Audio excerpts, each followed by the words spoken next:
agradecemos la presencia de todos los colegas, a las autoridades del directorio también por darnos estos espacios desde la delegación y cerrando un poco lo que hablábamos con Alicia, esta importancia que tienen para nosotros las charlas, porque tenemos un poquito de tiempo, digamos, para dedicarnos a estudiar o actualizarnos, y estas charlas nos parecían importantes, y bueno, tenemos un cierre de charlas de este año.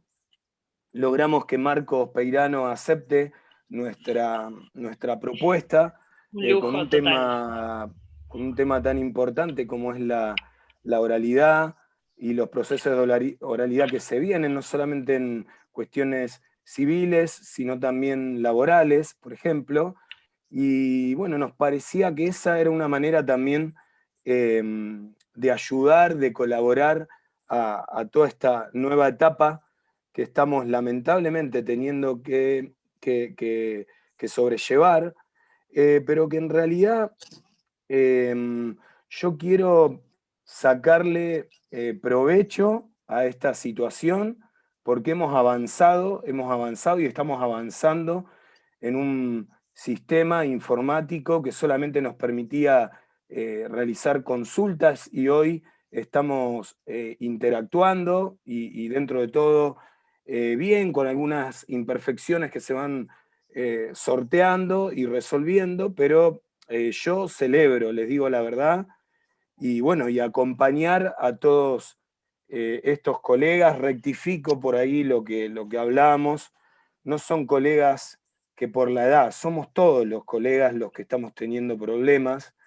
y que la informática nos ha puesto en evidencia de lo mucho que tenemos que mejorar y de que no hay otra forma que ayudándonos entre todos. Nosotros hemos creado ese grupo donde estamos funcionando verdaderamente muy bien, y la verdad que le agradezco a casi los 200 abogados que hay participando, interactuando en ese espacio, ¿no?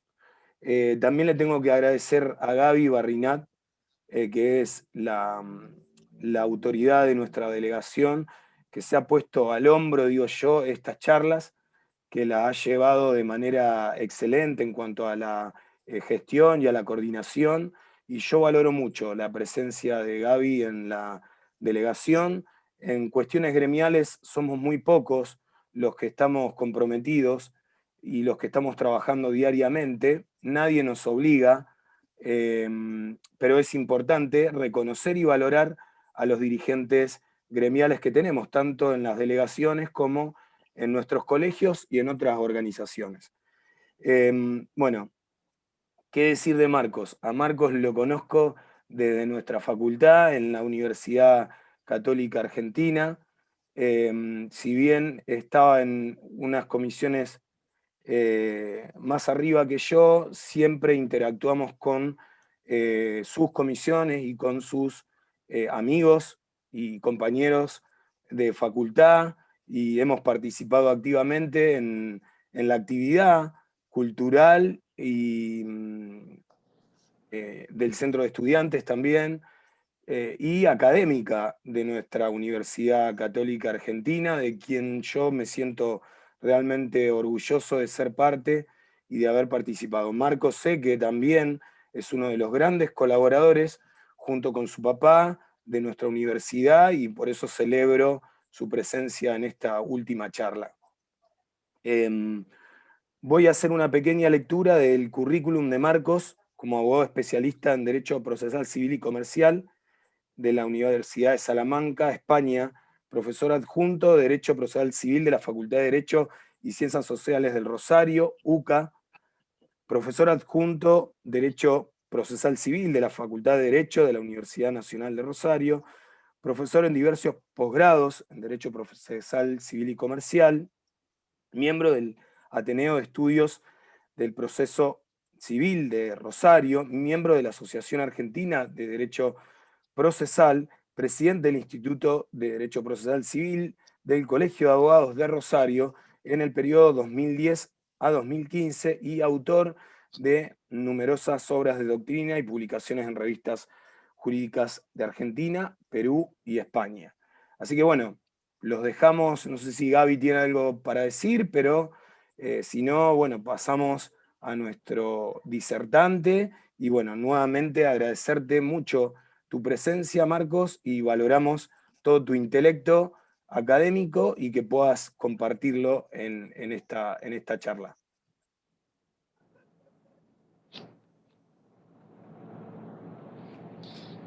Bueno, Gabriel, muchas gracias. Y no sé si Gaby quería decir algo antes, pero... No, simplemente por una cuestión de organización, les pedimos a los colegas que silencien sus micrófonos y las preguntas que las vayan virtiendo en el chat del Zoom, así al final, si te parece, bueno, las volcamos y no te interrumpimos en la exposición.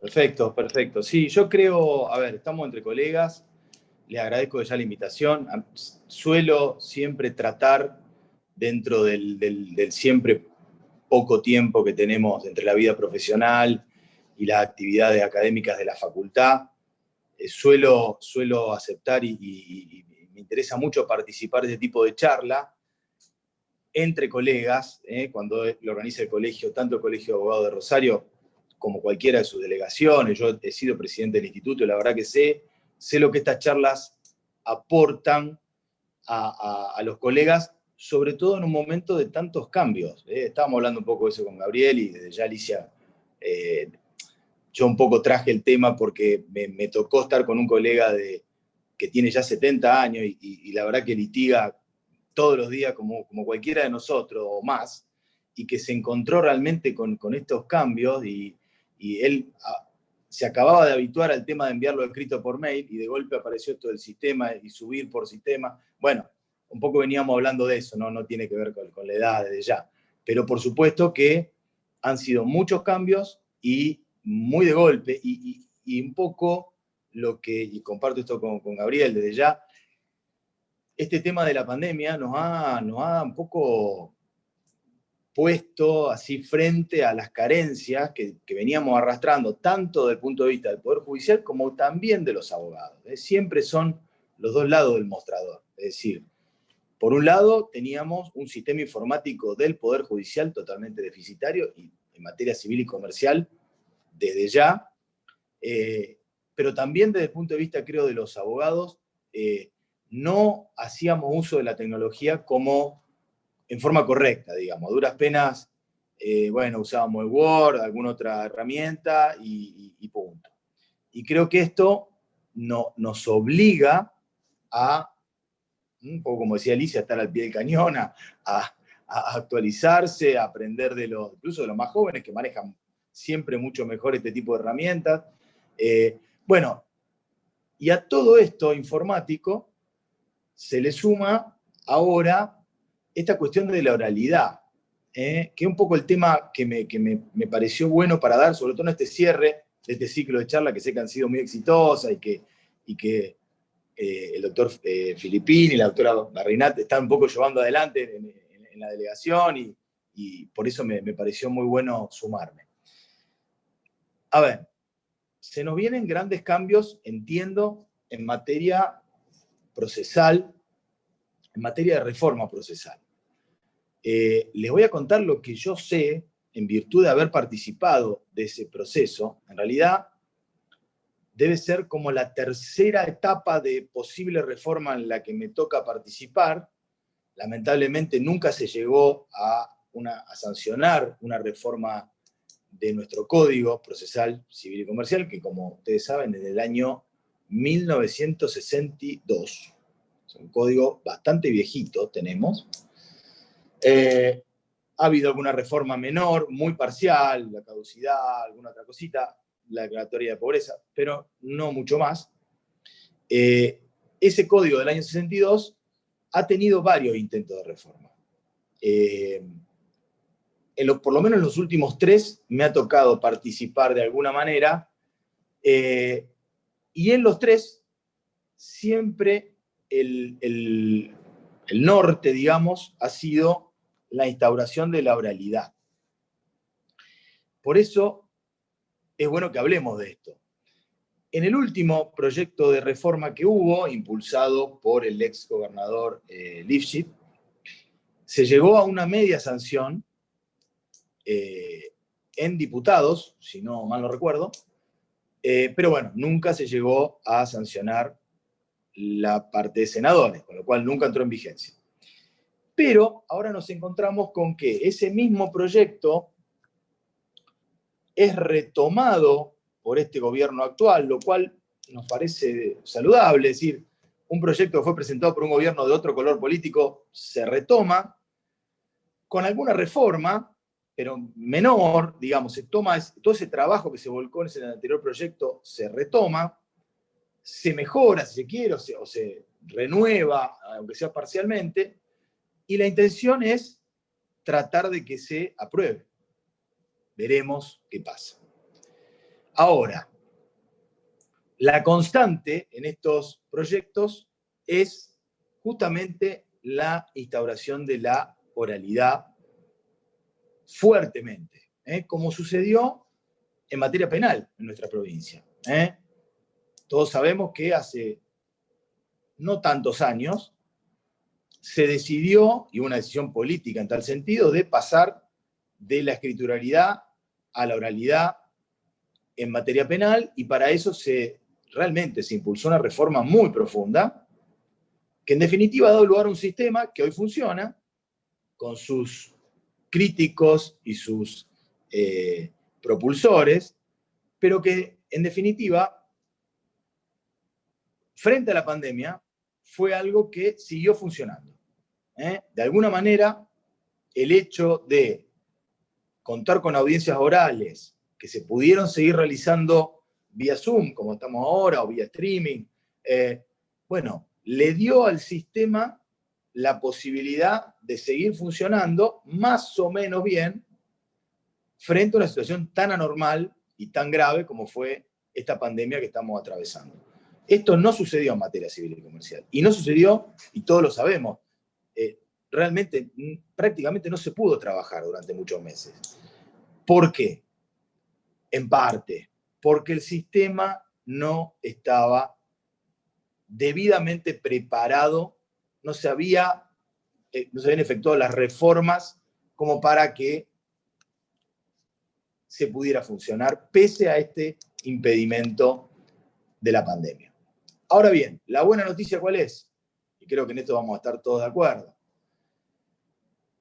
Yo creo que aún cuando venga la vacuna, cuando superemos todo esto de la pandemia y demás, el sistema nunca más va a volver a ser lo que era. Es decir, creo que todo este lío, todo esto de la distancia social, de las medidas de cuarentena, han obligado a pegar un salto en materia informática. Y si bien creo y soy muy crítico de cómo se ha ido regulando esto, creo que apuntamos hacia un nuevo sistema que va a tener, por un lado, en la materia procesal, la oralidad como norte, y por otro lado, la asistencia informática constante, camino a lo que va a ser, en definitiva, el expediente judicial. Es decir, no vamos a empezar a olvidar del formato papel.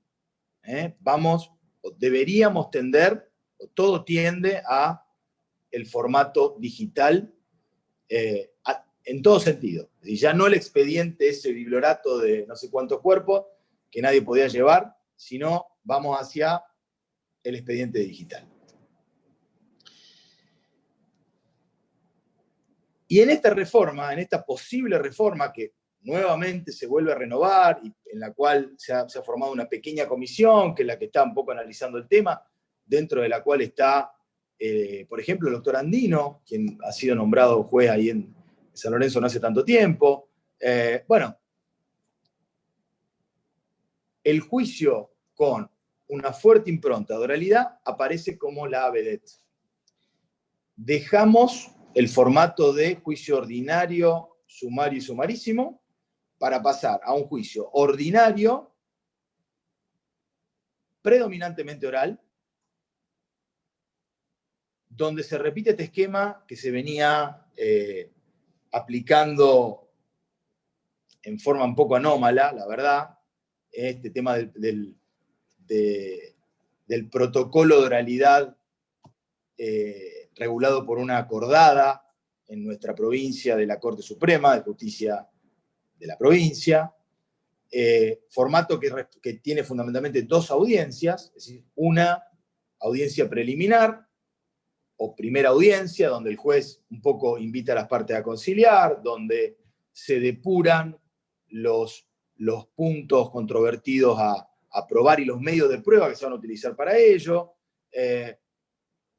Y una segunda audiencia, la audiencia importante, o más importante, por así decirlo, la audiencia de prueba, o de vista de causa, o de audiencia principal, el nombre es lo de menos, donde se produce la mayor cantidad de prueba posible y donde el juez tiene contacto directo con esa prueba. Ese es el esquema hacia el cual vamos. Es más, y acá les comento alguna incidencia de la cocina, del interior. En el proyecto anterior, la idea era transformar a los tribunales colegiados, no sé si tanto los de familia, más los colegiados de responsabilidad extracontractual, ahí está un poco la discusión, pero en general a los colegiados transformarlos directamente en 3 juzgados unipersonales, es decir, que dejaran de existir como tales y que se incorporaran a este procedimiento único oral que debería tramitar en todos los juzgados de primera instancia sin importar la competencia que tuviera. Incluso, también en ese proyecto anterior, iban a dejar de existir los juzgados de circuito. Los juzgados de circuito iban a pasar a ser más juzgados de primera instancia, sin distinción de cuantía. Bueno, en esta nueva etapa, digamos, con este nuevo gobierno provincial, eso ha sido dejado de lado desde el punto de vista de la reforma del código y se está trabajando en realidad en una reforma más integral de la ley orgánica para definir esto de qué tipo de juzgados, qué hacer con los tribunales colegiados, si van a subsistir o no los de juzgado de circuito. Pero bueno, todo eso es materia de discusión. En lo que nos importa hoy, yo lo que voy a intentar para nada, a ver, no vengo a enseñarle mucho a nadie, en realidad es posible que gran parte o muchas cosas de las que diga los colegas ya las conozcan, pero es bueno a veces ubicarnos, repasar bien cuáles son los principios de un tipo de reforma de estas, y sobre todo tratar de no cometer los mismos errores que cometieron los países que hace ya tiempo adoptaron la oralidad en materia civil. Nosotros tenemos acá una especie de como diario del lunes, igual que lo que pasó en la pandemia. Es decir, la pandemia primero azotó a Europa, después vino para acá, y eso nos permitió quizá, depende de qué lado se mire, aprender alguna cosita previa e intentar no cometer los mismos errores. Bueno, acá sucede lo mismo. Tenemos países como España, por ejemplo, que desde el 2001 adoptaron este sistema muy similar, y vemos cómo hoy, 20 años después, si bien hay muchas posiciones a favor, y son las mayoritarias de haber adoptado este sistema oral, también hay muchas críticas con respecto a ciertas cuestiones que vamos a marcar que sería bueno no volver a cometer en esta reforma. Y frente a la cual los abogados tenemos que estar muy atentos, porque son críticas que tienen que ver muchas veces con el derecho de defensa, y con el derecho al recurso, que siempre tiene que ser un derecho amplio, aún en materia de oralidad. Bien. Para ponernos en contexto, yo recuerdo que en el año 2001 estaba haciendo un curso de posgrado en España. Y ese era el año en el cual comenzaba a regir la reforma de la ley de enjuiciamiento española, que pasó de un sistema absolutamente escritural, que es un poco la fuente de nuestro Código del 62, una de las fuentes, a un sistema predominantemente oral. Y para ponernos en contexto, en ese año, donde recién empezaba el tema, una de las discusiones era, porque las audiencias tenían que ser filmadas, lo imponía el código, que las audiencias fueran filmadas, ¿dónde se iban a guardar los CDs? Fíjense, año 2001. ¿Dónde se iban a guardar los CDs? Donde se iban a filmar las audiencias. Y que eso iba a generar todo un problema de lugar físico, de costos para mantener, para preservar ese formato. Fíjense cómo en no tanto tiempo, eso ya no es un problema. Cómo la tecnología va avanzando y de alguna manera hoy nadie piensa, porque en un pequeño chip podemos almacenar no sé cuántos terabytes de información, y porque tenemos hoy la ventaja del streaming, como para también, incluso que las audiencias sean mucho más públicas de lo que podrían ser en una audiencia limitada, con asistencia limitada de personas. Entonces, ¿qué podemos sacar de eso? Bueno, la enseñanza de que a veces hay que dar el paso adelante, de que no toda reforma es perfecta, de que vale más, creo yo, la decisión política de dar un paso hacia un lugar específico que el de no darlo por las dudas, o por los miedos, o por los temores que pueda llegar a prestarse el tema de cambiar. Lo cierto es que hoy tenemos un sistema procesal, un código procesal que está absolutamente fuera de foco. Más todavía con la sanción del Código Civil y Comercial de la Nación. Tenemos un código que no responde ni siquiera al Código Civil y Comercial de la Nación, que incorpora un montón de cuestiones procesales frente a las cuales nuestro código no tiene ningún tipo de respuesta. Pero bien, vamos a empezar por el comienzo. ¿Cuáles son los dos principios fundamentales procesales que deben existir para que un sistema oral tenga éxito? Fundamental. El principio de inmediación. Este sistema se basa en algo que hoy no tenemos, salvo en esta experiencia piloto de oralidad devenida de la Corte Suprema, porque ni siquiera en los juzgados colegiados, todo lo que hemos litigado ahí sabemos, ni siquiera allí la oralidad se ejerce como debería, ni la audiencia oral es lo que debería ser. Entonces, esta reforma apunta o instalar la oralidad seriamente en materia civil y comercial se basa en principio de inmediación. El juez en contacto directo con las partes, con los testigos, con el perito y con los abogados intervinientes. El juez allí presente. Esto es una obligación del juez. Y por eso, toda reforma, como lo fue en España, para que sea exitosa, debe imponer la obligación de que el juez esté presente bajo pena de nulidad de la audiencia, pero a la vez la obligación de filmación de la audiencia. Porque esta es la garantía de que el juez realmente esté presente. Si no, podemos llegar a caer otra vez, lamentablemente, en algo que vivimos muchos años. Perdón que se me fue un segundito. En algo que vivimos muchos años, que fue esto de la audiencia simulada. O sea, la audiencia tomada por los propios abogados, sin presencia del juez, a veces sin presencia del secretario, de nadie del juzgado, y en una especie de simulación, las partes generando una audiencia, una oralidad que no es tal. Eso lo vivimos mucho tiempo y eso no debe volver de ninguna manera. Las dos formas son obligación expresa del juez de estar presente, bajo pena de nulidad, y filmación de la audiencia. A su vez, el otro principio que sí o sí debe estar es el principio de concentración.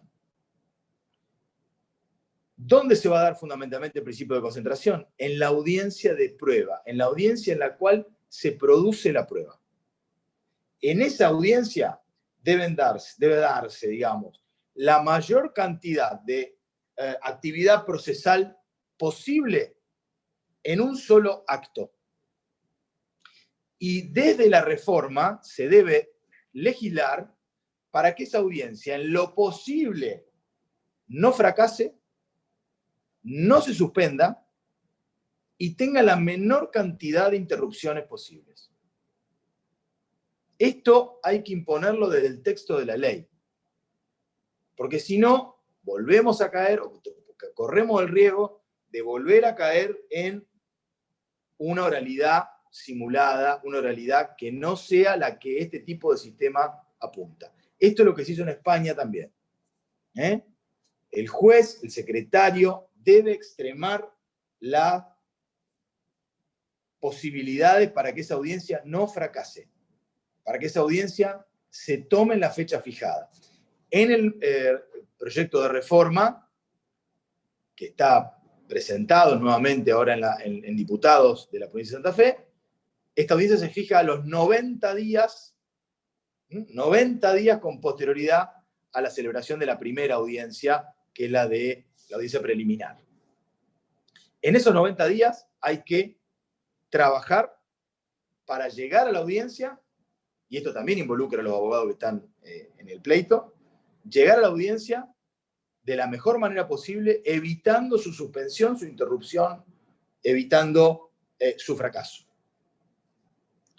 Para esto, en general, todos los países que ya, voy a hacer un pequeño repaso, la verdad que son un montón, pero hablo de los más cercanos a nosotros en materia jurídica.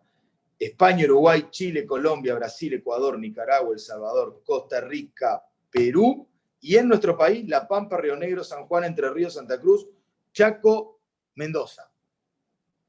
Todos estos provincias dentro de Argentina y estados hermanos, por decirlo de alguna manera, porque tienen sistemas jurídicos similares al nuestro, han adoptado este sistema de la oralidad o proceso por audiencias. En general, en todos estos casos, se han creado, cosa que también pasó en el ámbito penal, fíjense, aquí mismo en Santa Fe, una organización administrativa, una oficina, que es la encargada de generar la agenda del juzgado para estas audiencias y de notificar y extremar los recaudos para que la audiencia se realice. Para que estén todos presentes al momento, sobre todo de la audiencia de prueba. Esta organización administrativa es necesaria. Si confiamos eso solamente en los jueces, en los secretarios de los juzgados, que ya de por sí tienen un montón de otras actividades y que a su vez deben estar presentes el tiempo que dure en este tipo de audiencias, el sistema es muy posible que fracase. Hay que generar un ámbito administrativo solamente encargado de preparar el ámbito físico, de preparar los medios informáticos, de que esté todo listo, de que haya señal, de que todos tengan el link para ingresar en el caso que sea una audiencia virtual. Es decir, esa parte hay que confiársela a una oficina específica. No depender de la improvisación del mismo juzgado o de los abogados que intervienen. Y por último, otro principio fundamental que sí aporta el sistema de oralidad y que yo creo que es muy importante en este momento donde realmente el ámbito jurídico no goza de muy buena fama en nuestra sociedad. La verdad es que la imagen que tienen el Poder Judicial, bueno, nosotros de alguna manera los abogados vamos también emparentados con eso, es muy mala en general en la población, es el tema o el principio de la publicidad. Es decir, este sistema aporta mucha transparencia, mucha publicidad. Si a mí me interesa un juicio, saber qué pasó en un juicio, puedo asistir a la audiencia o bien conectarme vía streaming a esa audiencia, verla, estar presente, ver qué dicen las partes, ver qué dicen los testigos, es decir, tener acceso directo a la prueba sin necesidad de tener que ir a buscar un expediente, a acreditar algún tipo de legitimación o lo que fuera para acceder a eso. Y eso le da un control al ciudadano realmente muy importante. Más todavía cuando las audiencias deben ser grabadas. O sea, queda la constancia también a futuro, para quien la quiera ver, para quien la quiera revisar, de lo que sucedió. Y no en un acta transcripta por alguien que se vuelve una especie de intérprete de lo que realmente sucedió, cuando no tenemos constancia si realmente lo que sucedió es lo que se volcó en el acta. O sea, la audiencia oral da esa tranquilidad. Yo voy a poder ver lo que realmente sucedió. Y no tener que leer un acta que me transcribe o me interpreta lo que realmente sucedió. Sabemos todo lo que litigamos, que muchas veces una palabra en un testigo o una frase en un testigo, mal transcripta o mal incorporada o redactada maliciosamente, generaba todo un problema de muy difícil después solución. Con este sistema y con la publicidad que otorga, la verdad es que eso ya quedaría en el pasado. Tiene algo muy bueno también esto. Al eliminarse el soporte papel para las audiencias, esto genera, y lo he visto en las mismas audiencias tomadas con este sistema en los países que han implementado a fondo y seriamente esta cuestión, nadie distrae su atención en la confección del acta de la audiencia. El acta de la audiencia pasa a ser algo absolutamente secundario, que si se labra, solamente va a indicar que en tal fecha se hizo la audiencia, y que está grabada en tal pendrive o en tal soporte. Nada más. El acta deja de tener importancia. Nadie está pendiente de eso. Y entonces, los abogados, el juez, el secretario, están pendientes de lo que sucede, de lo que dicen los testigos, de lo que declara la parte, de lo que alegan los abogados. Eso que parece, o puede parecer en primera instancia menor, les puedo asegurar que en la audiencia se vive de una forma muy importante. Antes estábamos todos concentrados en qué palabrita o en qué se ponía en el acta. Eso pasa a tercer o cuarto plano. Y por supuesto,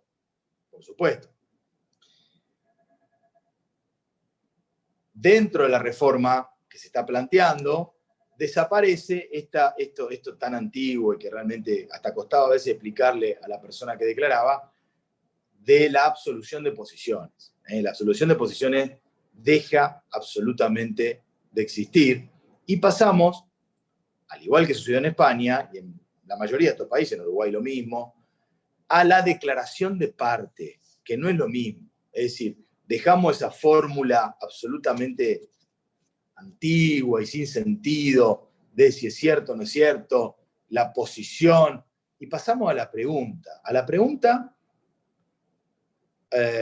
por supuesto, sin juramento de decir verdad, pero pregunta al fin, a la parte, amplia, y en la cual también van a poder intervenir no solamente los abogados, abogado de la parte que declara y abogado de la contraria, sino también el juez. El juez puede repreguntar, puede interrogar, puede ampliar.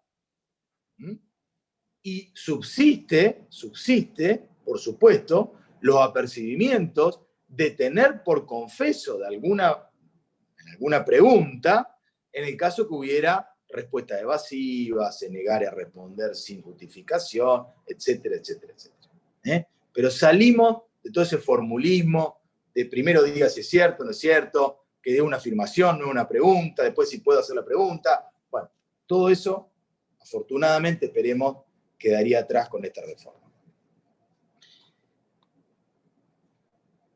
Por supuesto, también este sistema de oralidad necesariamente nos lleva hacia una figura del juez necesariamente activo y director del proceso. Y en esto, bueno, si bien, esto lo digo como abogado litigante, uno siempre tiende a tratar de evitar que el juez tenga mayores facultades o muy amplias facultades, porque, bueno, siempre está el peligro de la arbitrariedad o del exceso en esas facultades, lo cierto es que este sistema no funciona o no puede funcionar si el juez no toma un rol activo en cada una de las audiencias. En la primera audiencia, el juez tiene que ser un conciliador, tiene que intentar que las partes lleguen a un acuerdo, tiene que entender cuál es el conflicto, tiene que estar, por supuesto, previamente leída la demanda y la contestación, que sí son por escrito, para estar en tema, para saber de qué se trata el conflicto, para delimitarlo, para ver cuáles son los puntos contradictorios que se van a probar y con qué medios de prueba. Y después, en la audiencia de prueba, a los 90 días, tiene que estar muy atento a lo que declaren las partes, a lo que declaren los testigos, a lo que informe el perito, a quien le puede incluso el juez repreguntar y pedir algún tipo de aclaración. Entonces, el rol del juez necesariamente va a ser mucho más activo en este sistema que en un sistema escritural, en el cual el juez se mantiene mucho más prescindente. Esto no quiere decir que no tenga controles, no quiere decir que se caiga en la arbitrariedad, pero tenemos que aceptar que para que este sistema de oralidad funcione, debe o vamos hacia una figura de un juez mucho más activo, y esto yo lo he visto también, seguramente los colegas que hayan tenido la experiencia lo podrán decir, lo he visto también en las audiencias de este plan piloto de oralidad emanado de la Corte de Santa Fe. Lo he visto cómo los jueces intervienen más, repreguntan, ordenan la audiencia, en su caso, retan al testigo si el testigo no está respondiendo lo que se le preguntó. Es decir, hay un rol mucho más activo del juez y debe haberlo necesariamente para que el sistema funcione. Evidentemente, si este sistema logra funcionar, y esto lo vimos un poco, si bien no fue implementado, por lo menos a mi gusto, en forma totalmente correcta, pero lo vimos un poco con el plan piloto, este sistema debería llevar, bien aplicado, a un acortamiento de los plazos de los juicios. Ahora, eso depende. ¿Depende de qué? De cómo se implemente esta reforma, de cómo se implemente el sistema. También depende de la conducta, de los abogados, de cómo nosotros intervengamos en ese sistema y propendamos a que esto funcione. Yo creo que en definitiva no va a terminar favoreciendo a todos, estoy convencido de eso, pero depende mucho de cómo se establezca el sistema. Y aquí va algo que iba a decir al principio, pero que lo voy a decir ahora. El sistema oral, y ya lo hemos visto en materia penal, es un sistema absolutamente caro. Es decir, es mucho más barato, entre comillas, un sistema escritural, donde un mismo juez firma en un día, no sé, a lo mejor 100 decretos distintos de distintas causas, que entonces tuvieron impulso todo ese mismo día, y también un sistema donde el mismo juez puede tener 3.000, 4.000, 5.000 expedientes en trámite y en definitiva el sistema puede, con demoras, con lo que sea, pero puede seguir funcionando. Un sistema oral como este, como el que esperemos se reforme, implica una gran dotación de recursos. ¿Por qué? Porque en un solo día, o en varios, lo que dure la audiencia principal, la audiencia de prueba, ese juez está solo abocado a ese tema y a ningún otro. Con lo cual, la capacidad de absorción de casos que tiene un juez de primera instancia con un sistema oral es mucho menor a la capacidad de absorción de casos que tiene un juez en un sistema escritural. Y a su vez hay que dotarlo a ese juez de un ámbito físico para hacer las audiencias, pensemos siempre en la pospandemia, de un sistema informático y demás para que esa audiencia se pueda llevar adelante, de una serie de empleados para que también, dispongan todo lo que sea necesario para esa audiencia, etcétera, etcétera. Es un sistema que ha demostrado en el mundo ser más oneroso desde el punto de vista de recursos que el sistema escritural. Ahora bien, lo hemos visto en materia penal, se ha creado todo un nuevo edificio, que hasta quedó chico, para poder implementar la oralidad plena o casi plena en materia penal. Bueno, eso a nivel mundial, en materia civil ha sucedido lo mismo. Con lo cual, si se va a tomar la decisión en Santa Fe de ir hacia un sistema predominantemente oral, hay que tener muy en cuenta que se van a necesitar muchos juzgados con muchos recursos para que el sistema más o menos funcione. Pensemos en la gran litigiosidad que hay, por ejemplo, en una ciudad como Rosario. Muchísimo más en número, en cantidad de expedientes, ni hablar en materia laboral, que la que puede haber en materia penal. Y este sistema, por definición, implica todo un juzgado abocado a un tema mientras dure la audiencia definitiva. O sea, es un tema a tener en cuenta cuando se establezca este sistema. De nada serviría reformar el código y pretender, con los mismos recursos que tenemos hoy, desbordado, o casi desbordado, podríamos decir, en materia escritural, que automáticamente funcionen perfecto en materia oral. Sería realmente una utopía. Por supuesto que en un sistema como este va a haber una limitación en cuanto a la introducción de hechos nuevos. Es decir, difícilmente voy a poder plantear un hecho nuevo 2 días antes de la audiencia y pretender con eso que se suspenda la audiencia o que se frustre. Es decir, todo eso va de la mano con la posibilidad de que la audiencia se realice. Esto sucede también en los juzgados colegiados. Es decir, lo que yo no ofrecí, lo que yo no dije al demandar y al contestar la demanda, ya luego va a ser muy difícil introducirlo en la litis.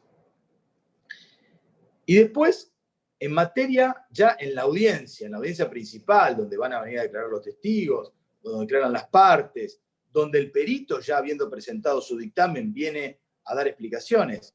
Bueno, en general tenemos que aprender de los países que ya han incorporado este sistema. Y allí se establece un orden de prelación en las declaraciones. Primero que nadie va a declarar el perito, si lo hubo, quien ya tiene que haber presentado su dictamen por escrito en forma previa a la audiencia. ¿Por qué? Porque de la declaración del perito, de las aclaraciones que se le hagan, eventualmente que le haga el propio juez o las partes, pueden surgir elementos después para el resto de las declaraciones. En segundo término, declaran los testigos. Y aquí aparece también algo que en la práctica profesional muchas veces hemos dejado de lado y que está previsto en el código y que debería usarse más muchas veces, que es la posibilidad del careo entre testigos. Es decir, testigo que dice A, testigo que dice B, se contradicen, una segunda instancia de careo entre ambos para que el juez advierta de dónde surge la contradicción y las partes puedan repreguntar libremente a ver por qué surge esa contradicción tan tajante entre un testigo y el otro. Y por último, la declaración de parte. Por último, sabemos que la parte declara siempre sin juramento de decir verdad. Y entonces, bueno, evidentemente su declaración siempre va a ser parcial. Ahora, habiendo salido de ese estrecho margen que nos daba la absolución de posiciones, las preguntas a las partes se pretende que sean mucho más amplias y se le da amplia facultad al juez para que pregunte o repregunte. Tenemos también la incorporación de la tecnología en materia de prueba. Ustedes saben que el Código Civil y Comercial de la Nación, el artículo 287, para ser un poco más específico, ha incorporado como documento no firmado, es decir, como fuente de prueba, a cualquier medio tecnológico por el cual las partes puedan comunicarse. Cuando digo esto me refiero a mails, chats, WhatsApp, cualquier otra plataforma, audios, videos tomados con el celular. Cualquiera de estos elementos hoy pueden ser elementos de prueba. Y pueden ser, y van a poder ser, conforme lo establece la reforma, incorporados como elemento de prueba en un juicio. Con lo cual, en esa audiencia oral, se puede solicitar la reproducción frente al juez de este material probatorio. También, esto sería antes de la audiencia, se puede dar el reconocimiento por parte del supuesto emisor de ese mensaje, de si lo reconoce o no, y si no lo reconoce, por supuesto, pasar a la pericia informática pertinente. En definitiva, a lo que me refiero es a que esa audiencia oral, que puede durar un largo tiempo, depende de la complejidad del juicio, tiene que servir para exponer todo el material probatorio que nos parezca pertinente frente al juez y frente a la contraparte. Y para eso la tecnología también juega un rol muy importante a la luz del mismo Código Civil y Comercial sancionado hace pocos años en Argentina. Bien, hacia eso vamos. ¿Cuáles son un poco las críticas que hoy podemos ver en países, por ejemplo, como España, como Uruguay, donde este sistema ya es moneda corriente, viene de hace muchos años y, bueno, se aplica todos los días? Yo creo que esto nos tiene que servir como este verdadero diario del lunes, para evitar caer en esos mismos errores. Una de las críticas más importantes que hace la doctrina española en materia de, o frente a este sistema de oralidad, tiene que ver con la restricción de la apelación. O sea, la restricción establecida para la revisión de los fallos por parte de la alzada. Sobre todo con respecto a cuestiones de hecho o a cuestiones de valoración de la prueba. No con respecto a cuestiones de derecho, ahí sí la apelación es amplia. Pero se ha restringido mucho en estos países la posibilidad de revisión por la alzada cuando cuando el agravio surge de mala o deficiente valoración de la prueba o mala apreciación o valoración de cuestiones de hecho. Y acá saldríamos de un sistema como el que tenemos actualmente de apelación amplia e iríamos a un sistema de apelación muy acotada. ¿Cuál es el argumento de esto? El argumento de esto es, yo diría que parte de una especie de exceso del principio de inmediación. ¿Qué dice los fallos, incluso del Superior Tribunal, incluso español, en este sentido? Como el único que tuvo acceso directo a la fuente de prueba fue el juez de primera instancia, la Cámara no puede entrar a revisar esa valoración, ese contacto directo que tuvo el juez con la prueba. Sí podrá analizar las cuestiones de derecho, pero no las cuestiones de valoración de prueba y de valoración de los hechos hechas por el juez en primera instancia. Esto ha generado muchas críticas en España, porque realmente puede dar y da lugar a casos de arbitrariedad. Y a su vez, como las audiencias son filmadas, casi que no se entiende mucho esta valla, este límite. ¿Por qué? Porque al estar la audiencia filmada, la cámara, si bien no tiene contacto directo, es verdad, con el testigo, puede ver y puede advertir cuál fue la real declaración del testigo, por qué dijo lo que dijo, si un testigo fue más importante que otro. Todo eso puede ser revisado por la alzada.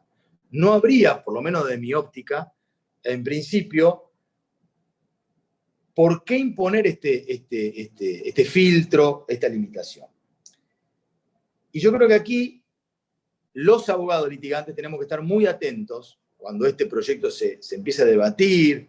Yo, de hecho, lo tengo, se los pongo a disposición y se lo voy a pasar a los chicos, a Gabriel y a Gabriela para que incluso lo circularicen.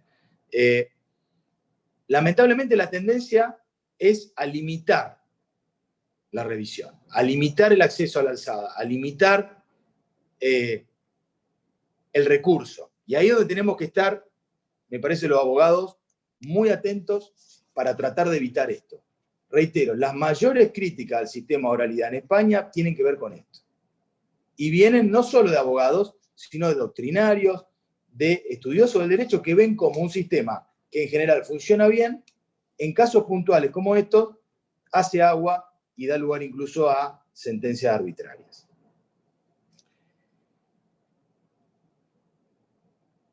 Es más, yo creo que debería imponérsele al juez el deber en la sentencia, el juez de primera instancia, de explicar cuál fue su valoración lógica, lo que llamamos la sana crítica o máxima de la experiencia, es decir, cuál fue la valoración o el razonamiento que utilizó para llegar a la sentencia.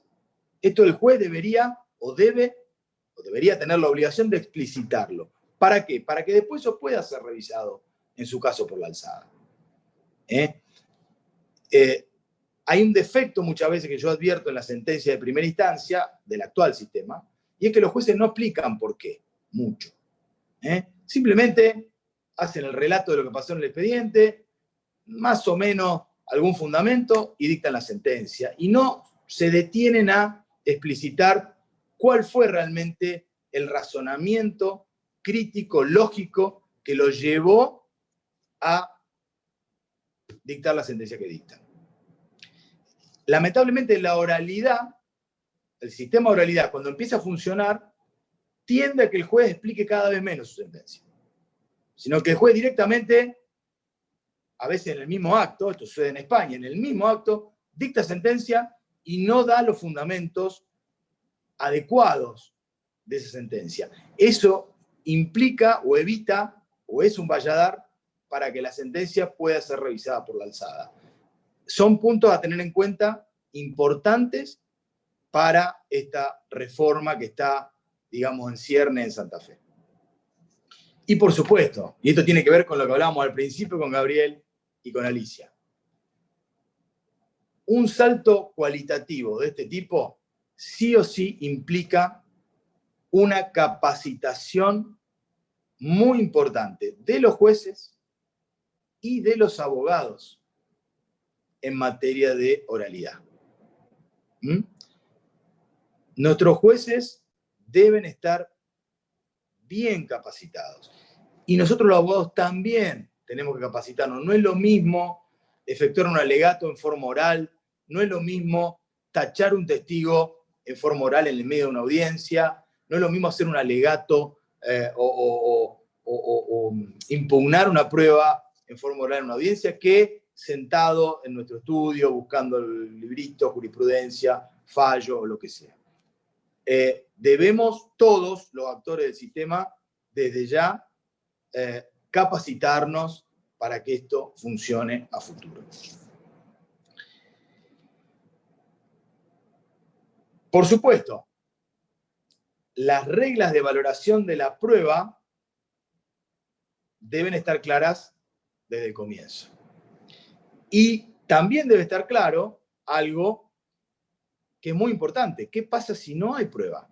¿Qué pasa si se realiza la audiencia y no viene ningún testigo, no se puede producir ninguna prueba, fracasa la prueba que estaba prevista? Debe estar muy claro qué debe hacer el juez. Ustedes me dirán, bueno, aplicará las reglas de la carga probatoria. Bueno, desde ya le adelanto, ninguna de las reglas clásicas de carga de la prueba están previstas expresamente en nuestro código del año 62. No están previstas. Con lo cual, ya ahí tenemos un déficit porque el juez, incluso en la oralidad, ante el fracaso de la prueba, tiene que ver cómo dicta el fallo. Si no puede, por supuesto, por mandato constitucional, negarse a dictar sentencia. Entonces, ante la ausencia de prueba, o muy poquita prueba, ante la producción solamente de muy poca prueba, ¿cómo debe fallar el juez? Bueno, por un lado, tenemos las reglas clásicas, si se quiere, de carga probatoria. Los hechos constitutivos, te lo estudiamos en el grado, en la facultad, los hechos constitutivos invocados en la demanda a cargo del actor. Si el actor no logró probar esos hechos, evidentemente la demanda debería ser rechazada.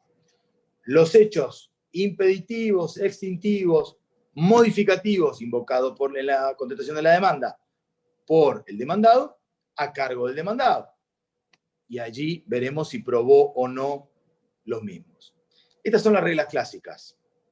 Ahora, tenemos nuestro Código Civil y Comercial de la Nación que expresamente reconoce la doctrina de las cargas probatorias dinámicas, donde ya estas reglas clásicas de la prueba, si hay una de las dos partes que se encontraba en inmejorable condición de probar un hecho y no lo probó, por más que no sea un hecho que originariamente le correspondía probar, evidentemente allí el juez esto lo tiene que valorar. Ahora, el Código Civil y Comercial de la Nación establece que si el juez va a utilizar esta teoría de las cargas probatorias dinámicas, y me parece que es saludable, debe notificarle a las partes previamente de que lo va a hacer. Y esto debería hacerlo el juez en la audiencia preliminar, en la primera audiencia. Pensemos, no nos vayamos a un tema de mala praxis, que siempre son temas por ahí más escabrosos, porque está en juego la vida o la salud. Pensemos en un tema de consumidor. Pensemos en un tema donde una persona fue al cajero a las 12 de la noche a sacar dinero, cajero que no tenía cámara, introdujo su tarjeta, un tema cotidiano que todos hemos tenido miedo que no pase. Introduce la tarjeta, la clave, sale el ticket, el dinero no sale nunca. Y el ticket figura como que el dinero lo cobramos, digamos. No lo descontaron. Bien.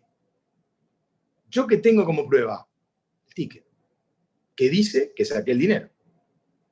¿Quién tiene inmejorable situación para no demostrar en su contra, para demostrar a favor? Es decir, para demostrar que no sobró dinero en ese cajero. Si hay filmaciones, ¿quién tiene la filmación?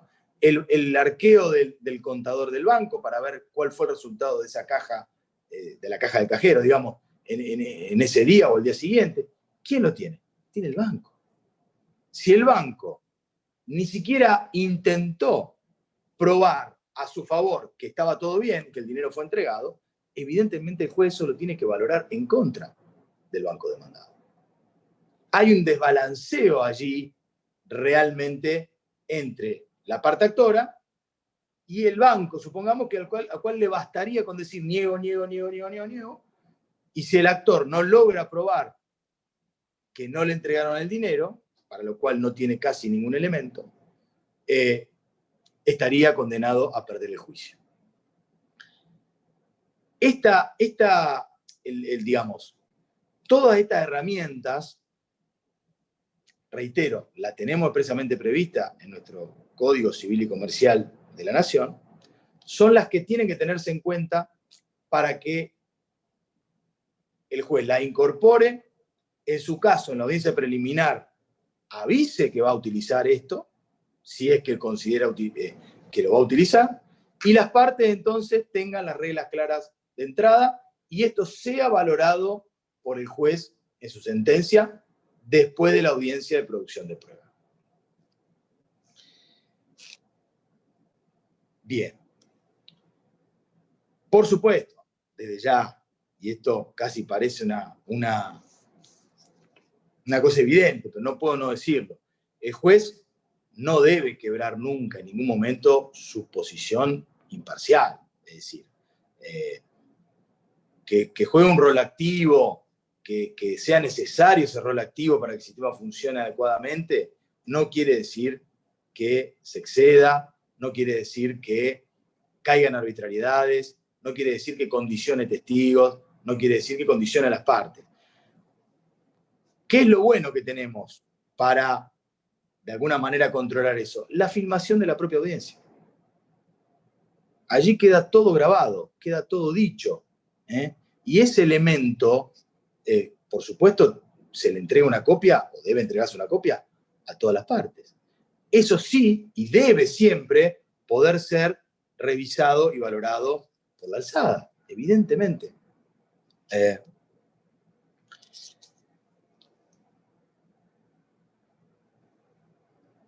Desde ya que también el juez, y esto es algo que la doctrina procesal lo viene trabajando hace mucho tiempo, también el juez podrá interpretar e incorporar como un elemento más en su sentencia la valoración de, ya no de la prueba, de la conducta procesal de las partes.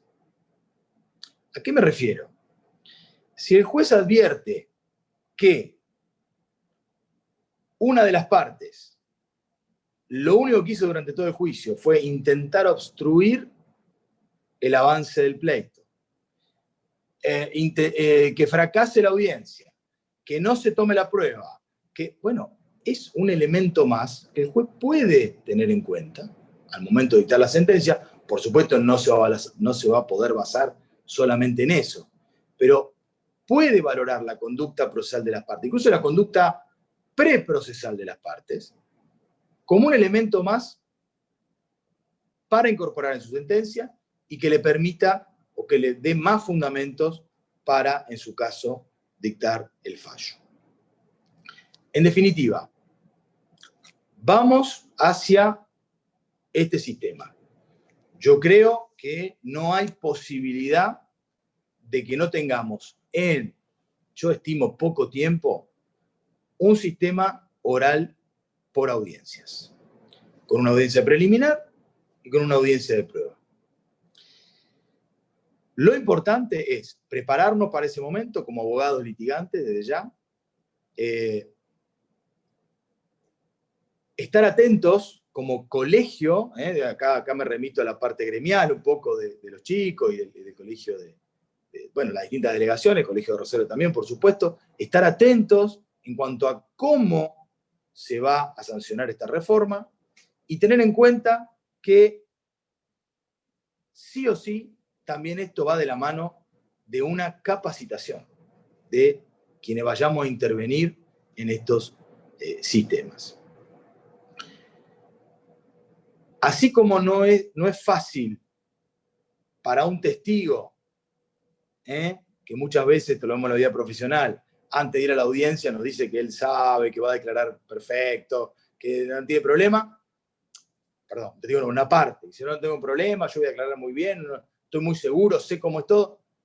Ahora, cuando llega el momento y se encuentra frente al juez en el juzgado, en la audiencia oral, cambia totalmente. Lo mismo o muy similar nos puede suceder a nosotros como abogados litigantes. Es importante prepararse a eso. Vamos hacia eso.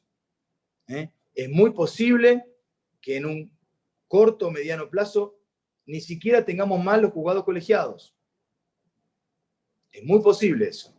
No sé cómo va a terminar esa cuestión, pero es muy posible que no estén más, que pasen a ser todos juzgados unipersonales, con lo cual el cambio está a la vuelta de la esquina.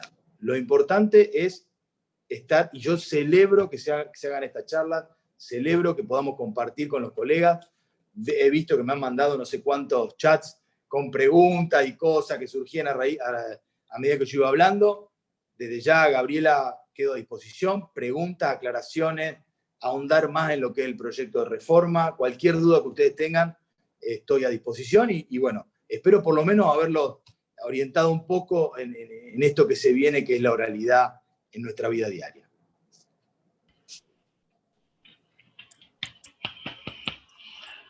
Muchas gracias, Marcos. Gracias por escucharme este ratito. No, un lujo tenerte. Acá hubo algunas preguntas que hicieron los colegas, algunas volqué yo para no olvidarme. Una colega, la doctora Pereira, dice: si en la oralidad se privilegia lo que se dice y no cómo se transcribe un acta de audiencia, ¿cuál sería tu opinión, Marcos, respecto a la subsistencia de los apercibimientos de ley? ¿No podría el juez repreguntar para que no existan dudas al respecto?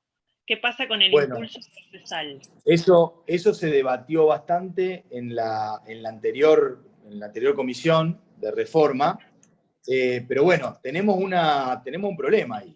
¿Qué pasa con la parte que declara y se niega a contestar, o contesta con evasiva? Es decir, el juez repregunta y no contesta. Bueno, algún apercibimiento yo creo que debe haber, y en ese sentido está planteado en el nuevo texto, o en el proyecto, digamos, de reforma, la posibilidad de tener por confesa la pregunta, es decir, por contestada afirmativamente la pregunta, en el caso que el juez detecte que ante una repregunta, ante un pedido de aclaración, bueno, hay una respuesta evasiva o no respuesta directamente.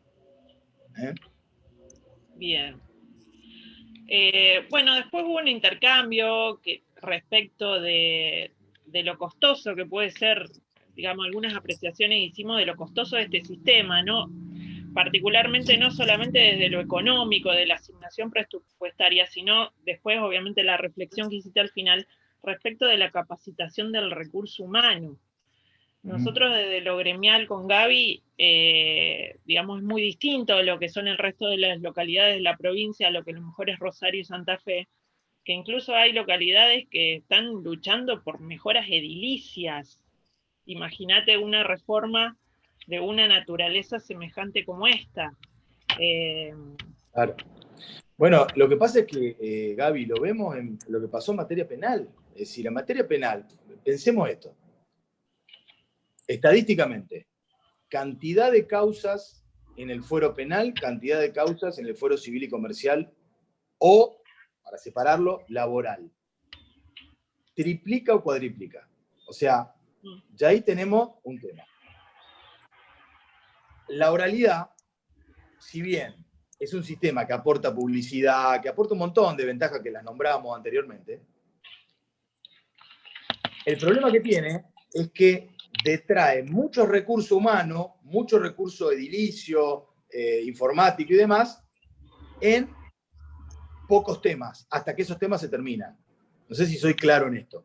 ¿Eso qué hace? Hace que haya que dotar de una cantidad de recursos humanos, edilicios, económicos y de capacitación, por supuesto, muy grande para que el sistema pueda absorber la litigiosidad en forma adecuada. Si vemos solamente que para el ámbito penal hubo que construir un edificio nuevo, bueno, yo entiendo que para el ámbito civil y comercial y laboral, no sé si un edificio nuevo, pero va a haber que dotar de un montón de recursos a los juzgados para que esto funcione. Salvo que queramos una reforma en el papel y después un sistema que funcione peor que el sistema escritural. Porque mal que mal, y esto tenemos que decirlo, en realidad el sistema preferido por los países pobres es el sistema escritural. ¿Por qué? Porque en un mismo día, en un solo juzgado, un mismo juez le da impulso a, no sé, 100 causas, dictando decretos, alguna resolución, todo se va moviendo. En la oralidad, esa capacidad es mucho menor, porque en la oralidad el juez tiene que estar abocado a las audiencias. ¿Y cuántas audiencias puede tomar por día? Un mismo juez.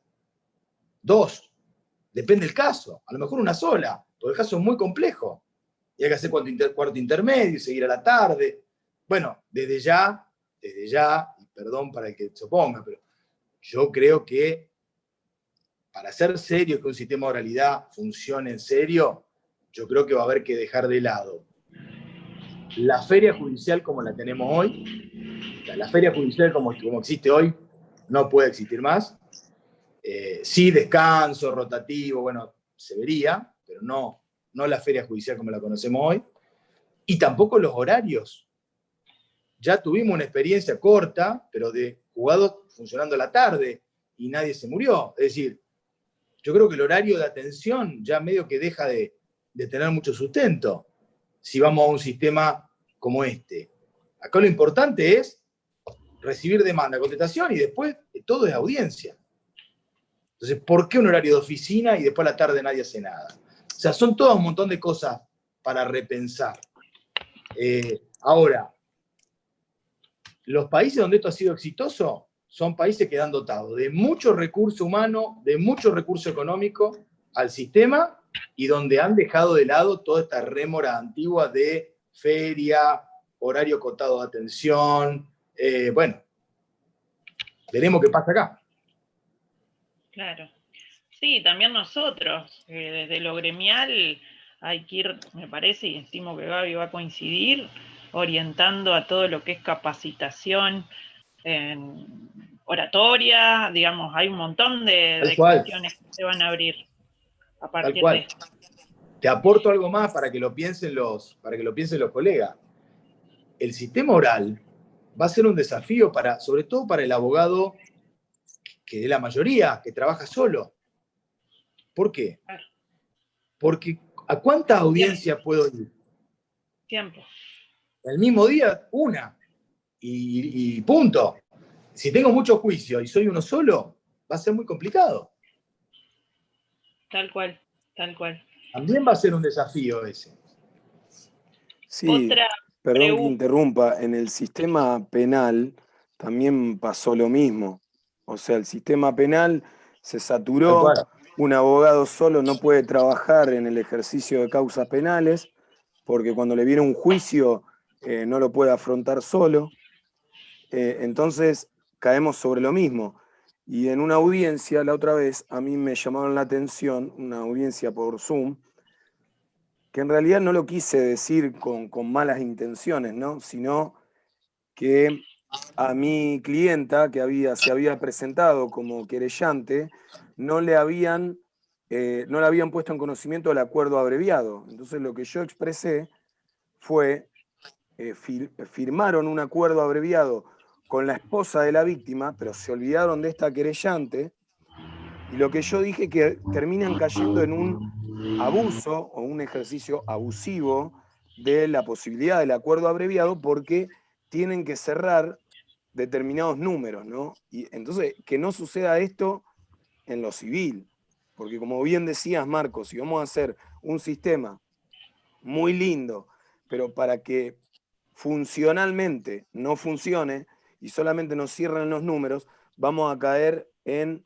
el mal funcionamiento que tiene el sistema penal y el laboral también, porque en el laboral también nosotros tenemos el ejemplo claro del juzgado laboral de San Lorenzo, un juzgado explotado, dinamitado, que no funciona, y que no funciona no tampoco por las autoridades, ¿no?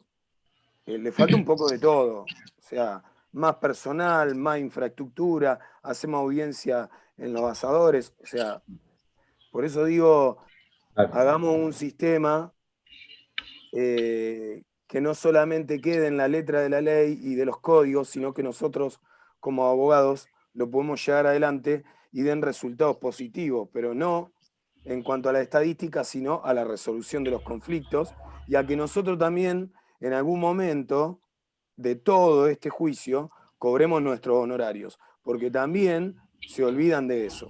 O sea, trabajamos para que el sistema funcione, pero también trabajemos para que los abogados que ponemos en marcha toda esa rueda tengamos posibilidad de cobrar nuestros honorarios también rápidamente, ¿no? Tal cual, tal cual, tal cual. No, eso, Gabriel, desde ya. Yo creo que acá no es solamente, a veces uno tiende al simplismo de pensar, bueno, cambiamos la oralidad y todo funciona y va a ser todo fantástico. Ya vimos lo que pasó en lo penal. Vos mismo lo acabas de decir, se saturó el sistema, hubo que nombrar muchísimos fiscales, porque si no es imposible.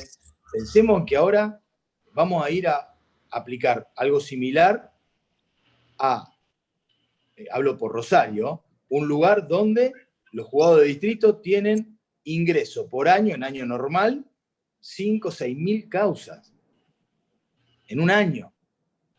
Entonces, está bien, supongamos cuántas audiencias se pueden tomar en un año. ¿Cuántas audiencias puede tomar ese juez en un año? Entonces, entramos otra vez en la rueda, por eso digo lo de los recursos. Lo del colegio, nuestro colegio, tiene que estar muy atento en cómo se va a implementar esto. ¿Cómo se va a implementar? ¿Dónde están los recursos? Las salas de audiencia, ¿dónde van a ser? ¿Quién se va a encargar de la logística? ¿Va a haber una oficina encargada de eso? Que informe a los abogados, que notifique, que nos dé los elementos. Una tontería, que nos dé la copia de la audiencia. ¿Quién nos va a dar la copia de la audiencia? ¿Con qué seguridad? ¿Con alguna seguridad? ¿Con alguna clave para que yo la pueda ver? No sé, que me certifique que está bien filmada. Es decir, hay un montón de cosas a trabajar para las cuales tenemos que estar muy atentos los abogados. Por eso me parece muy buena esta charla. Esto es lo que viene, lo que seguramente el año que viene, o posiblemente, no seguramente, posiblemente el año que viene se sancione. Bueno, yo creo que en eso tenemos que estar todos muy atentos. Bien. Otra pregunta, bueno, básicamente se fueron respondiendo muchas en el transcurso, que esa restricción de la apelación, ahora puntualmente respecto a una parte de las sesiones, que no se haya en pugna con el derecho de defensa que habías comentado que tiene que ser amplio. Básicamente se fue... No, por eso. Yo ahí quiero ser, digamos, en España se implementó este sistema y no está prevista expresamente en el código, en la ley, una limitación en la apelación. Pero sí fue surgiendo en forma jurisprudencial. Es decir, las propias cámaras empezaron a dictar fallos que decían, como yo no tuve contacto directo con la prueba, entonces yo no puedo revisar esa parte. Como una forma también de sacarse trabajo de encima. Esto llegó incluso al Superior Tribunal de España, que terminó convalidando esa sentencia. Con lo cual hoy hay todo un movimiento de revisión de ese criterio, porque ha dado lugar a fallos insólitos que terminan siendo irrevisables, más o menos una especie de sistema como el de inapelabilidad de los tribunales colegiados de instancia única que tenemos hoy en Santa Fe, en Rosario. Es decir, estas limitaciones a la apelación, yo prefiero que pongan más cámaras, más salas de apelación, y no que limiten jurisprudencialmente o legalmente en el texto de la ley la revisión, sobre todo de la sentencia definitiva, que es fundamental. Yo entiendo que la oralidad tiene que restringir la apelación de cuestiones previas, la apelación de incidentes, porque eso conspira contra el avance del juicio y contra la realización de la audiencia. Pero contra la sentencia no puede haber restricción alguna. Tiene que ser amplia la posibilidad, porque si no está en juego el derecho de defensa. Bien. Otra inquietud, bueno, que entiendo una cosa que una cosa es la carga probatoria y otras son las mejores condiciones probatorias. ¿Cómo se proyecta eso en la oralidad? ¿El juez lo puede distribuir, llegado el caso, dentro de una de las audiencias? ¿Es un deber? ¿Lo tiene que hacer antes de la producción? Según el Código Civil y Comercial, sí. Si el juez, a ver, no me quiero extender en este tema porque no es tema de la charla, pero se lo llama, dentro de lo que es, digamos, esta doctrina de las cargas probatorias dinámicas, hay toda una serie de distintas reglas. Una es la de estar en mejores condiciones o inmejorables condiciones de probar frente a la otra parte. Otra es, por ejemplo, la de el principio de solidaridad probatoria, colaboración probatoria, etcétera, etcétera. No me quiero no quiero ahondar en eso, pero esto es bueno para todos los colegas, porque incluso esto es aplicable al actual sistema, si no hace falta que venga la oralidad para esto. Hoy, nuestro Código Civil y Comercial de la Nación reconoce expresamente la existencia de la doctrina de las cargas probatorias dinámicas. Tal cual. Lo único que le impone al juez que la vaya a aplicar en su sentencia es, y esto sí es un deber, le impone que si la va a aplicar, le avise previamente a las partes. Nada más. En el sistema actual, yo entiendo que será antes del ofrecimiento de prueba, o sea, antes de empezar con el periodo probatorio, entiendo yo. El Código de la Nación no dice cuándo, el Código Civil. Ahora, en un sistema de oralidad, evidentemente, el aviso tiene que darse en la audiencia preliminar, en la primera audiencia. Ahí el juez tiene que decirle, bueno, muchachos, muy bien, yo dada la circunstancia del caso, voy a aplicar la doctrina de las cargas probatorias dinámicas, lo cual voy a tener en cuenta que usted, banco, está en inmejorables condiciones de probarme esto. Por ejemplo, el ejemplo que di, que no sobró plata. Si usted no lo hace, yo eso lo voy a valorar en su contra. ¿Estamos? Arranque. Así funcionaría. Ahora, Bien. tiene el deber de avisarlo. Bien. Otra inquietud de otro colega respecto del sistema español. Entiendo que el mismo contiene lo que se conoce como medidas autosatisfactivas. ¿Sabe si está trabajando para procesos de tutela urgente, incluso con temas que hoy el Código de Forma no reconoce, como la prevención del daño? Creo que es urgente un cambio de paradigma en cuanto a los tiempos y que se nota cierta anarquía en ese tema. Bien. A ver, la ley de enjuiciamiento española expresamente sí prevé las cargas probatorias dinámicas, no prevé expresamente las medidas autosatisfactivas, pero sí le da un poder cautelar muy amplio al juez de primera instancia, poder con el cual, en forma jurisprudencial en España, se han aplicado medidas que son las análogas a las medidas que acá conocemos como medidas autosatisfactivas. Esto va de la mano con, no, fíjense cómo nuestro código ha quedado totalmente desfasado, totalmente, con otro elemento que incorpora el Código Civil y Comercial de la Nación. El Código Civil y Comercial de la Nación establece expresamente, algo que estuvimos hablando hoy con el doctor Serana, que lo veo ahí conectado, la tutela preventiva del daño. Tutela preventiva del daño. Exprésame 3 artículos hay en el Código Civil y Comercial de la Nación que hablan de esto. ¿Qué implica esto rápidamente? Estamos acostumbrados al juez que llega siempre tarde, cuando el daño ya se produjo, en el mejor de los casos a reparar con dinero, daño que evidentemente ya pasó, ya ocurrió. Este tipo de instrumento nos habla de otro juez. Juez que interviene antes de que el daño se produzca. Al cual, por supuesto, yo le voy a tener que acreditar que existe la posibilidad cierta de que ese daño se produzca.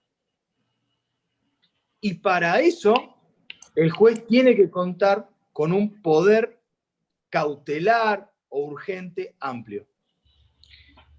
En el proyecto de código que está actualmente en nuestra legislatura, yo creo que por cuestiones doctrinarias, ustedes saben que está este enfrentamiento entre la escuela de mi padre, la de Alvarado Belloso, bueno, toda una cosa que realmente no tiene ningún sentido. Pero bueno, en el proyecto no figura expresamente a la medida autosatisfactiva como instrumento en sí. Pero sí, un poco copiado de la ley de enjuiciamiento española actual, sí hay una norma, después les paso el proyecto entero para que lo puedan circularizar, que le da poderes cautelares muy amplios al juez, sobre todo en materia de prevención del daño, para dejarlo adecuado al Código actual Civil y Comercial de la Nación. Bien. Bueno, acá hay algunas apreciaciones. Bueno, el doctor Serana, la doctora Mucio que nos acompañan, que mandamos saludos, que ha sido el doctor Serana disertante también de nuestra delegación. Ahí lo veo, bueno, ahí lo veo. Un saludo. Que, bueno, la reflexión es bajar la litigiosidad, que no se puede hacer por pleito. Otra inquietud es que justamente que la reforma de la oralidad puede ser buena, pero muchas veces se la utiliza como caballo de Troya para filtrar solapadamente una gran cantidad de cercenamientos al derecho de defensa. Bueno, en eso, yo creo que el mensaje de la charla es ese. Es decir, ¿la oralidad es buena? Sí, puede ser buena, siempre y cuando ¿qué? Se la regule bien, se la implemente bien con los recursos necesarios y que los abogados estemos muy atentos a que no sea una excusa para cercenar el derecho de defensa o el derecho al recurso. Eso es fundamental. Sí, desde ya, y nosotros desde lo gremial tenemos que estar muy, muy atentos justamente a estos cambios que se vienen. Tal cual. No hay más preguntas, y bueno, le paso la palabra a Gaby, al delegado, y yo de mi parte te agradezco muchísimo, Marcos, la gentileza que has tenido, así que bueno, ya nos estaremos viendo. Gracias, Gaby. Bueno, gracias a todos.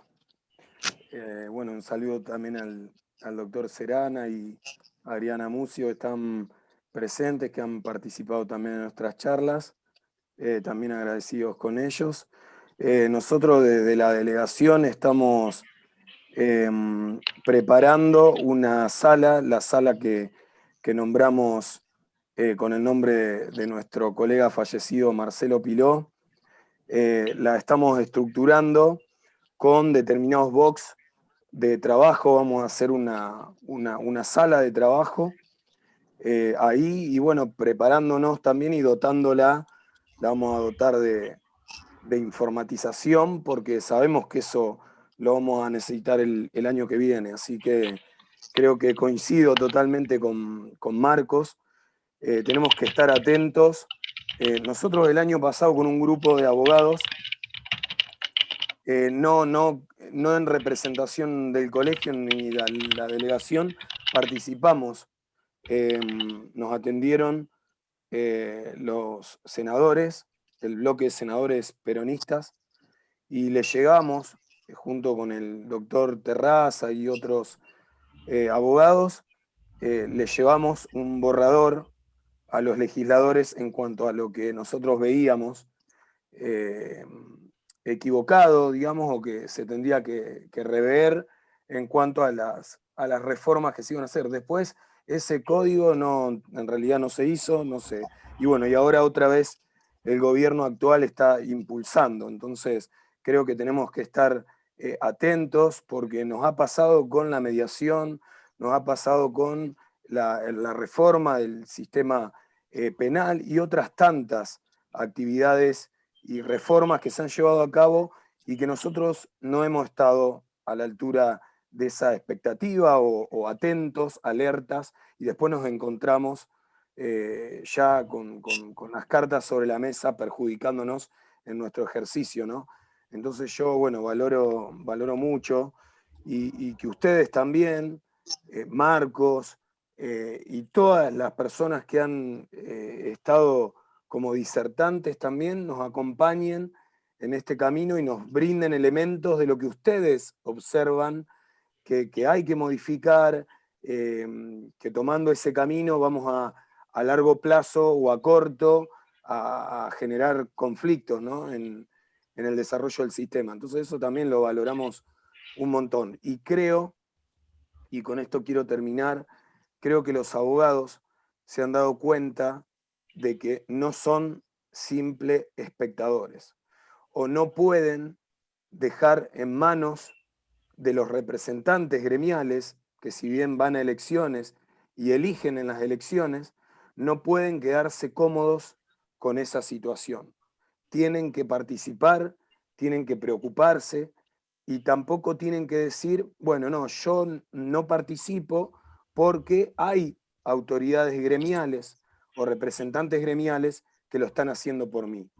Creo que la posición del abogado frente al ejercicio profesional y a las incumbencias profesionales tiene que marcar otro camino, y esto tiene que ser el inicio de ese camino. Lo que nos pasó durante todo este año, les digo la verdad que fue para muchos abogados, inclusive para mí, muy desgastante, hasta, digamos, caer en estados de depresión, ¿no? Con lo que eso significa para el abogado. Un abogado que se deprime es un abogado que no trabaja, y un abogado que no trabaja no genera honorarios, y tiene a sus familias también. Entonces creo que el camino es el compromiso, y creo que en ese camino tenemos que estar todos juntos. Así que bueno, yo te agradezco muchísimo, Marcos. Sabes que te aprecio un montón desde la facultad, de nuestros grupos.